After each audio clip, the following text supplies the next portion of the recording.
Good evening, dear friends. This is your boy Tewoho.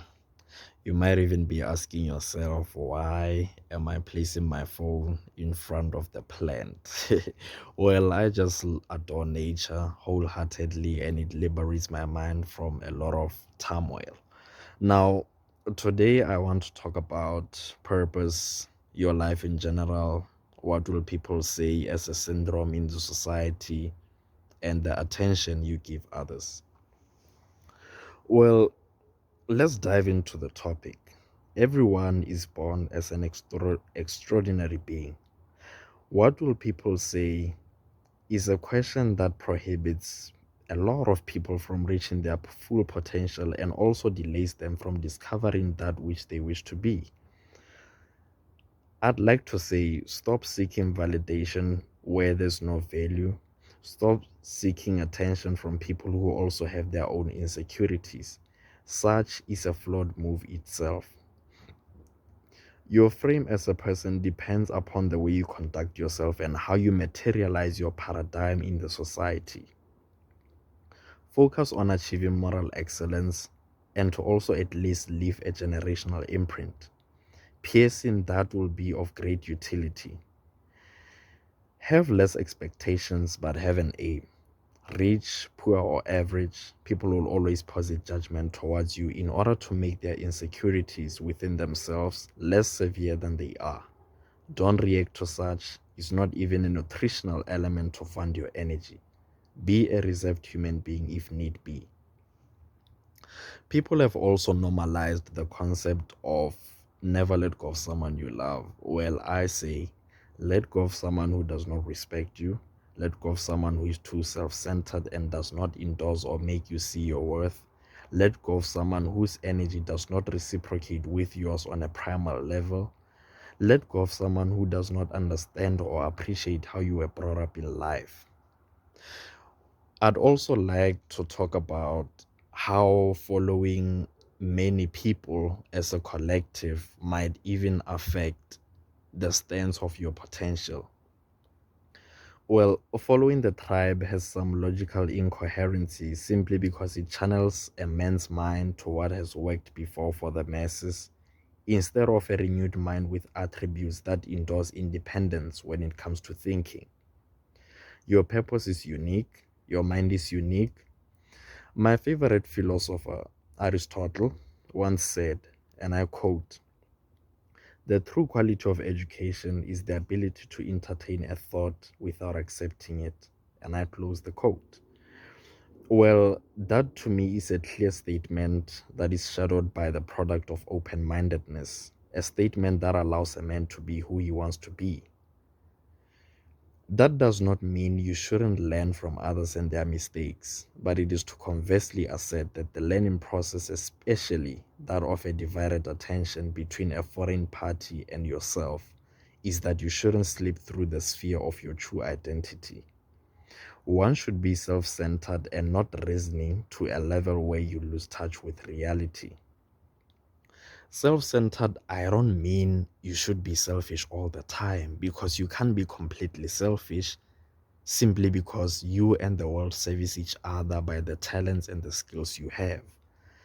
Now, you cannot classify yourself as a boxer if you've never been in the ring. That's what I mean.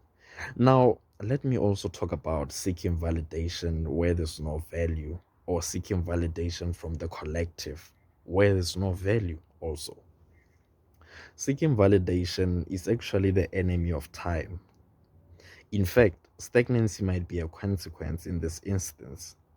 It is important for one to be a free thinker, but that does not mean you should inhibit your mind from being receptive to the opinions of others, but it simply means that your philosophies will still be the same after whatever parlance you might have engaged in.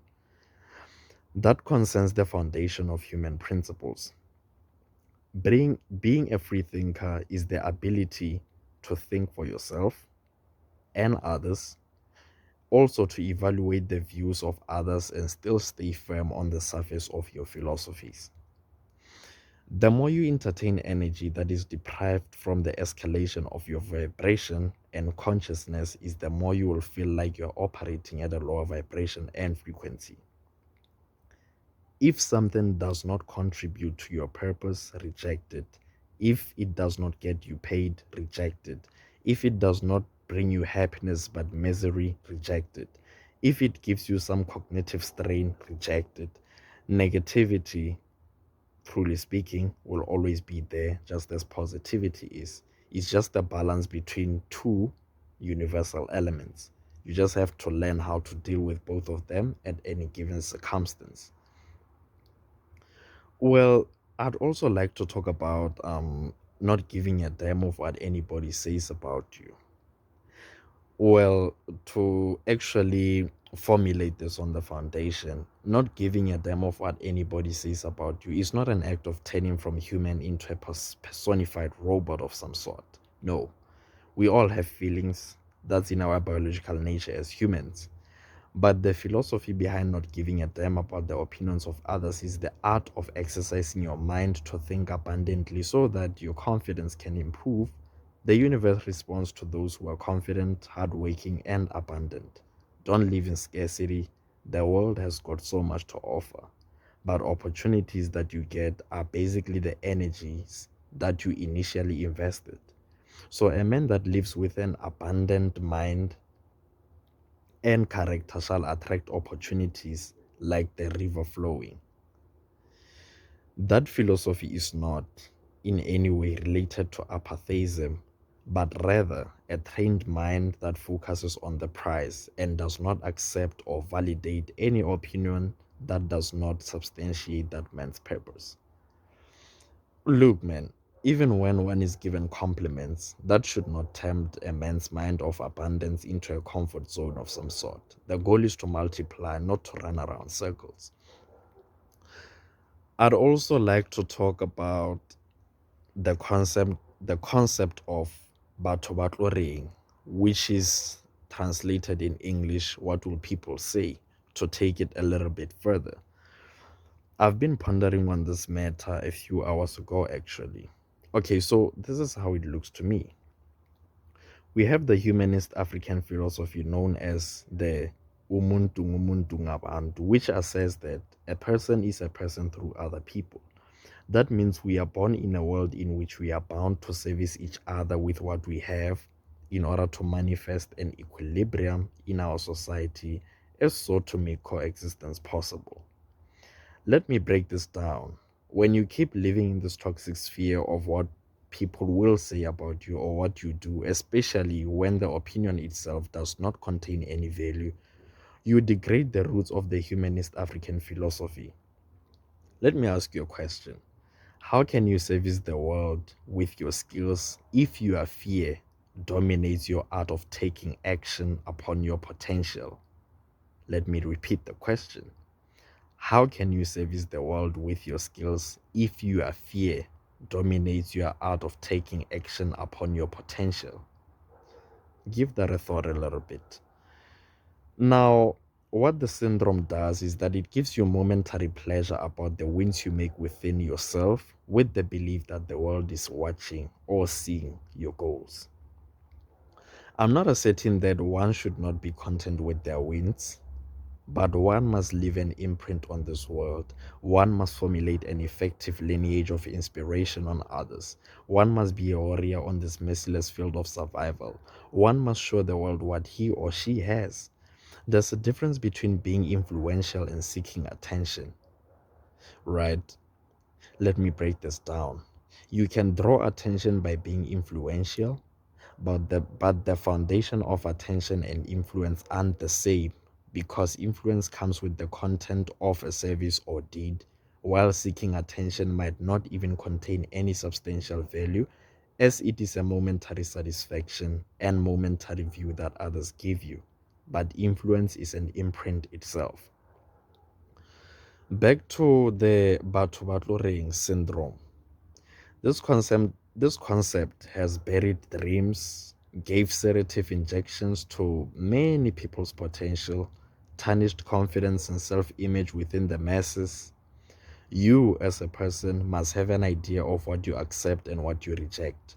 Your happiness, your peace, your hustle, your skill, and your life in general comes first. Your life is a palace, and not everyone or everything enters a palace. Before you invest care into what someone is saying, make sure that what they're saying has substantial, or should I say, coherent value. If not, reject it. The Bible verse that I'm about to mention even validates what I'm suggesting, which is Isaiah 55, verse 2, and it reads as follows: Why do you spend money for that which is not bread, and your labor for that which satisfies not? Listen diligently to me, and eat you that which is good, and let your soul delight itself in fatness. That's the scripture. Well, to actually offer this as a conclusion, look, your energy is a gateway to your wealth. Your wealth is a cycle of tolerance. What you tolerate is what will determine your type of wealth. If you tolerate nonsense, your energy will most likely be subjected to nonsense because that is frustrating and that is what you chose to manifest. Look, be a lone wolf if you have to. Not everyone will be content with your journey. Keep servicing the world with your skills and talents unapologetically. Just have a great day. I hope this message reaches the hearts of many people. Thank you for watching.